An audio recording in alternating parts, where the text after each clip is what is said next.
Salam alaikum, toujours dans la continuité d'apprendre à conjuguer les verbes en arabe, nous prenons maintenant la conjugaison du présent. Donc pour ce qui est du présent, ça se course un petit peu.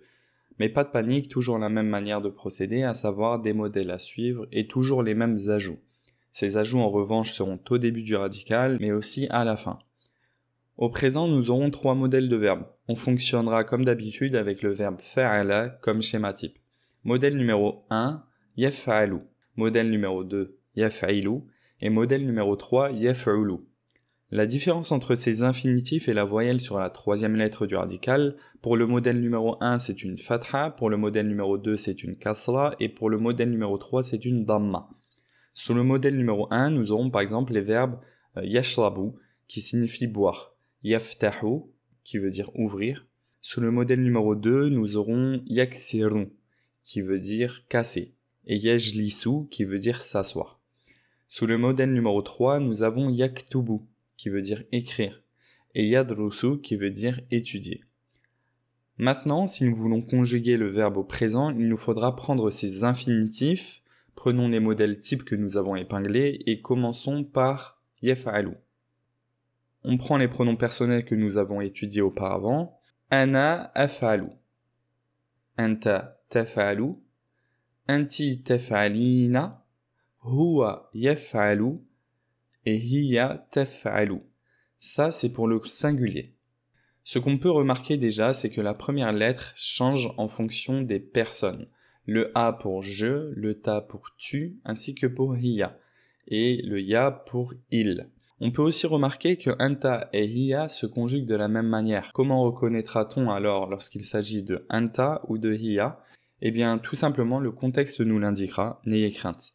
Dernière chose, mis à part anti, toutes les personnes terminent par une damma sur la dernière lettre. Il n'y a que anti qui est sujette à un ajout suffixe de ya et de nun, et à un changement de la damma en kasra. Anti taf'alina. Passons au pluriel. Nahnu naf'alu, antum taf'aluna, antunna taf'alna, hum yaf'aluna et hunna yaf'alna. On analyse et on remarque que nous avons encore des lettres au début du verbe. Pour nahnu, nous avons un nun. Pour les personnes vous, un ta. Et il et elle, un ya. En revanche, pour le pluriel, on ajoute presque toujours après le radical un suffixe. Pour le masculin, on va ajouter un waw de prolongement et un nun. Taf'aluna, yaf'aluna. Et pour le féminin, juste un nun. Et la dernière lettre du radical, nous transformons la damma en sukun. Antunna taf'alna et hunna yaf'alna. Et ça va être pareil pour tous les modèles de verbes à quelque chose près. C'est qu'on fera attention à garder la différence entre ces modèles, à savoir la voyelle sur la troisième lettre du radical. Ici, nous avons conjugué yaf'alu, mais si on conjugue yaf'ilu et yaf'ulu, on fait bien attention à garder la voyelle sur la troisième lettre, à savoir la fatha, la damma ou la kasra. Sur ce, je vous mets le tableau de conjugaison pour les autres verbes et vous verrez qu'on effectue toujours les mêmes choses au début du verbe et à la fin. On fait surtout attention à la voyelle de la troisième lettre.